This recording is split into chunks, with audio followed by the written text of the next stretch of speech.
Shalom sahabat-sahabat yang terkasih di dalam Tuhan kita Yesus Kristus.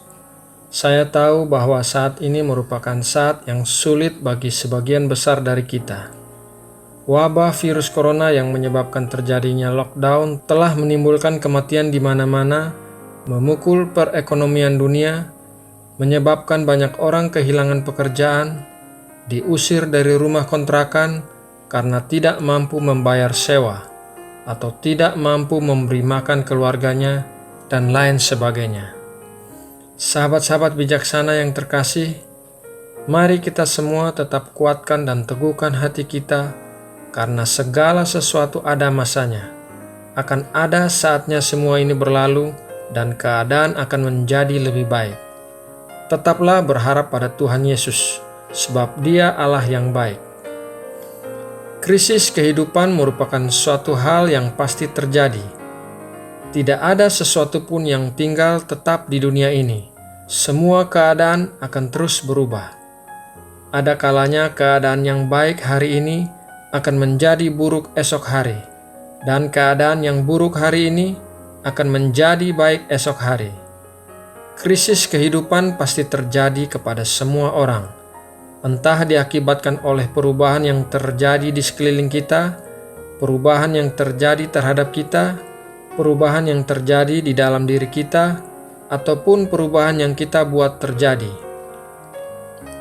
Dengan menyadari bahwa krisis kehidupan pasti terjadi kepada setiap orang dan tidak ada satu orang pun yang terluput sehingga tidak mengalami hal-hal yang menyusahkan dalam hidup mereka, maka akan sangat bijaksana bagi setiap kita para pengikut Kristus untuk mempersiapkan diri kita sebaik mungkin dalam menghadapi hari-hari yang menyusahkan tersebut.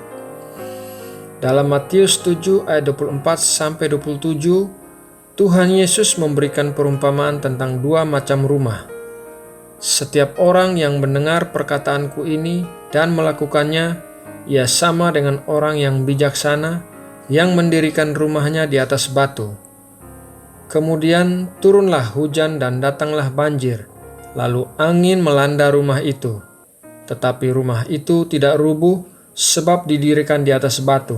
Tetapi setiap orang yang mendengar perkataanku ini dan tidak melakukannya, ia sama dengan orang yang bodoh, yang mendirikan rumahnya di atas pasir. Kemudian turunlah hujan dan datanglah banjir, lalu angin melanda rumah itu, sehingga rubuhlah rumah itu dan hebatlah kerusakannya.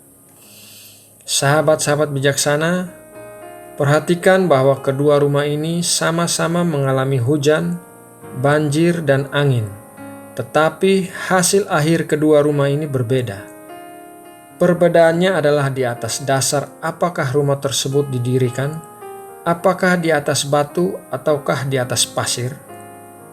Batu berbicara tentang Tuhan Yesus Kristus. Di dalam Alkitab, Dia disebutkan sebagai batu karang dan batu penjuru. Bisa kita lihat dalam 1 Korintus 10 ayat 3-4, mereka semua makan makanan rohani yang sama dan mereka semua minum minuman rohani yang sama, sebab mereka minum dari batu karang rohani yang mengikuti mereka, dan batu karang itu ialah Kristus. Matius 21 ayat 42, kata Yesus kepada mereka, "Belum pernahkah kamu baca dalam kitab suci, batu yang dibuang oleh tukang-tukang bangunan telah menjadi batu penjuru? Hal itu terjadi dari pihak Tuhan, suatu perbuatan ajaib di mata kita." Di dalam Kisah Para Rasul 4 ayat 11, Yesus adalah batu yang dibuang oleh tukang-tukang bangunan, yaitu kamu sendiri, namun ia telah menjadi batu penjuru. Juga di dalam 1 Petrus 2 ayat 6, sebab ada tertulis dalam kitab suci, "Sesungguhnya aku meletakkan di Sion sebuah batu yang terpilih, sebuah batu penjuru yang mahal, dan siapa yang percaya kepadanya tidak akan dipermalukan." Jadi, rahasia untuk bertahan terhadap hujan, banjir, dan angin yang melanda adalah menjadikan Tuhan Yesus Kristus sebagai pondasi hidup kita. Semua hal akan berubah. hanya satu yang tinggal tetap, tidak berubah dari dulu, sekarang, dan sampai selama-lamanya, yaitu Tuhan kita Yesus Kristus. Di dalam Ibrani 13 ayat 8 berkata, Yesus Kristus tetap sama, baik kemarin maupun hari ini dan sampai selama-lamanya. Allah kita yang luar biasa telah memberikan anugerah Roh Kudus dan Alkitab untuk menuntun kita, untuk memberikan hikmat bagi kita, untuk hal-hal yang harus kita lakukan dan persiapkan dalam menghadapi hari-hari yang baik dan hari-hari yang buruk. Apabila kita lalai mempergunakan semua anugerah yang sudah Tuhan berikan, jangan menyalahkan Tuhan apabila ketika hal-hal yang buruk terjadi dalam hidup kita akan rubuh. Ketidaktahuan dan kelalaian akan memimpin kepada kebinasaan. Sahabat-sahabat yang terkasih, bagaimana kita bisa mempersiapkan diri kita untuk tetap bertahan di tengah masa-masa krisis kehidupan? Ada beberapa hal yang bisa kita lakukan, yaitu pertama, mengingat identitas kita dan identitas Tuhan kita. Kita harus selalu mengingat identitas kita sebagai anak-anak dari Allah yang luar biasa, Allah yang hidup, Allah yang baik, Allah yang memelihara dan mencukupi segala keperluan kita. Kita bukanlah anak-anak yatim piatu yang tidak diinginkan, anak-anak yang dilupakan atau dibuang, akan tetapi kita adalah kesayangan-kesayangan Tuhan. Dia menganggap kita sebagai biji matanya dan melukiskan kita di telapak tangannya. Jadi seburuk apapun situasi yang kita hadapi saat ini, jika kita berada di tangan Allah, kita akan aman dan terpelihara. Dalam Yesaya 43 ayat 4, oleh karena engkau berharga di mataku dan mulia, dan aku ini mengasihi engkau, maka aku memberikan manusia sebagai gantimu dan bangsa-bangsa sebagai ganti nyawamu. Juga di dalam Yesaya 49 ayat 16, lihat, aku telah melukiskan engkau di telapak tanganku, tembok-tembokmu tetap di ruang mataku. Poin yang kedua, fokus pada janji-janji Tuhan, bukan pada situasi yang ada. Pentingnya mempelajari Alkitab dan menghafalkan ayat-ayat firman Tuhan akan terbukti pada saat kita mengalami kesusahan. Daripada berpikiran negatif dan fokus pada masalah-masalah yang begitu menakutkan, akan lebih baik kita mengisi pikiran kita dengan janji-janji dari firman Tuhan yang positif. Mazmur 119 ayat 105 berkata, firman-Mu itu pelita bagi kakiku dan terang bagi jalanku.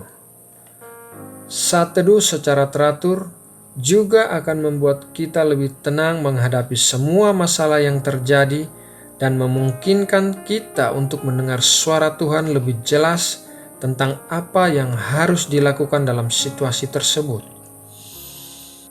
Mari kita lihat dalam Yesaya 30 ayat 15, sebab beginilah firman Tuhan Allah yang Maha Kudus, Allah Israel. Dengan bertobat dan tinggal diam, kamu akan diselamatkan. Dalam tinggal tenang dan percaya terletak kekuatanmu. Yang ketiga, hati-hati terhadap perasaan terluka. Tuhan Yesus Kristus telah memperingatkan murid-muridnya agar mereka tidak tersandung pada situasi yang mereka alami dan menjadi kecewa atau terluka sehingga berbalik dari jalan yang benar. Yohanes 16 ayat 1, semuanya ini kukatakan kepadamu supaya kamu jangan kecewa dan menolak aku. Menyalahkan situasi atau menyalahkan Tuhan tidak akan membuat keadaan menjadi lebih baik, melainkan kita harus mengambil sikap yang benar agar bisa terus bertahan dalam masa kesusahan. Tetaplah miliki iman dan percaya kepada Tuhan, karena Tuhan kita baik dan Dia tidak pernah merencanakan sesuatu yang jahat terhadap kita. Di dalam Yeremia 29 ayat 11, sebab aku ini mengetahui rancangan-rancangan apa yang ada padaku mengenai kamu, demikianlah firman Tuhan, yaitu rancangan damai sejahtera dan bukan rancangan kecelakaan, untuk memberikan kepadamu hari depan yang penuh harapan. Poin yang keempat, jangan memegang sesuatu terlalu erat. Hidup atau kebahagiaan kita tidak diukur dari apa yang kita miliki. Harta dapat mengalami resesi. Dengan kata lain, apapun yang kita miliki, apapun yang kita dapat hilang begitu saja. Banyak jutawan dan miliarder jatuh bangkrut dalam waktu sekejap. Pahamilah bahwa segala sesuatu dapat berubah. Jika kita memiliki banyak uang saat ini, itu mungkin tidak bertahan selamanya. Bersiap-siaplah apabila suatu waktu uang kita menipis. Sebaliknya, bila kita tidak memiliki uang saat ini, berbagai hal dapat berubah besok. Mulailah bersiap untuk membangun keuangan kita kembali. Mintalah hikmat dan nasihat dari Tuhan, bagaimana cara yang bijaksana untuk mengelola keuangan kita. Firman Tuhan dalam Lukas 12 ayat 15, katanya lagi kepada mereka, berjaga-jagalah dan waspadalah terhadap segala ketamakan. Sebab, walaupun seorang berlimpah-limpah hartanya, hidupnya tidaklah tergantung daripada kekayaan itu. Poin yang kelima, bagaimana kita bisa mempersiapkan diri kita untuk bertahan di tengah-tengah masa krisis kehidupan adalah melupakan yang di belakang dan terus maju ke depan. Sebagai anak-anak Tuhan, kita tidak boleh mundur ke belakang, melainkan harus terus maju ke depan.